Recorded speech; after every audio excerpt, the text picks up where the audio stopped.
everyone, today I've got your Monuments Men movie review. This is a movie that basically has Ocean's 11 meets the 1940s when George Clooney assembles all these guys to basically find these missing works of art that the Nazis stole and return them. This was one of those movies that basically got pushed back a few months, and it was probably one of my most anticipated movies of the year at the time.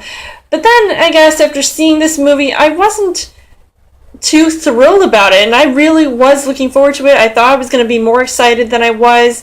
Yes, the acting was pretty decent, especially with an all-star cast which included George Clooney, Matt Damon, John Goodman, Jean Dujardin, and Bill Murray, and Cate Blanchett. I thought, and I usually go for those type of movies, especially with an all-star cast, especially with those who actually have good track records for being in some pretty decent movies.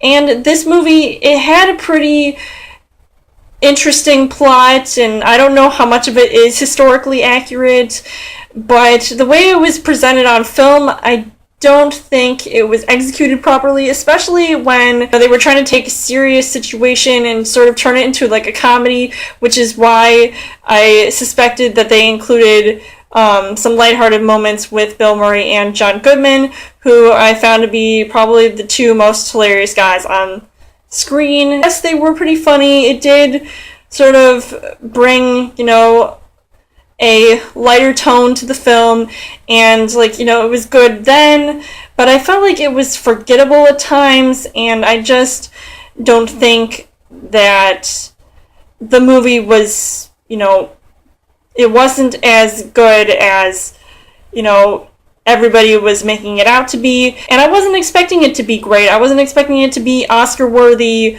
or anything like that, but it definitely was one of those movies that I just got completely blindsided by, and I don't know, it was just sometimes very boring. There were some thrilling elements. They're assembling a crack team, Chief. That's what I would picture Matt Damon saying to his good friend George Clooney, especially after working with him on the Ocean's movies, and it almost seemed something like this. It wasn't good. It's kind of disappointing because I was really hoping for it to be pretty decent and something that I would actually like to see again, but I don't think that's going to happen, especially not anytime soon. I felt like, it was pushed too long, and I kind of forgot, how excited I would have been for this movie, especially when the first time I heard this movie was coming out, and it just took too long, so by the time it did eventually come out, I was just really bored with it. And, of course, I was expecting it to be at least 2 hours long, which it was.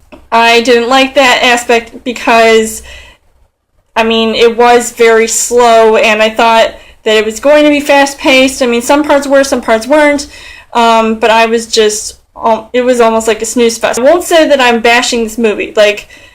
Honestly, I would not do that to this movie per se, because I rarely do that at all.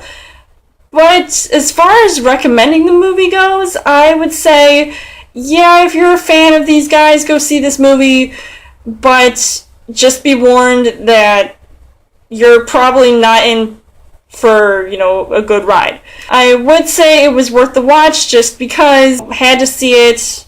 So that's the only reason why I would say that. Other than that, overall, I didn't think that this movie was anything particularly splendid, but it was very interesting to see sort of the different elements that went into the history behind it and sort of what this team was doing. So I liked seeing how that all went down. Let me know in the comments what you guys thought of the Monuments Men. As always, you guys can subscribe to my channel. I've got more movie reviews, movie updates. Come back every week for a Chill Thursday video. You guys can also like me on Facebook and follow me on Twitter. And I'll see you guys later.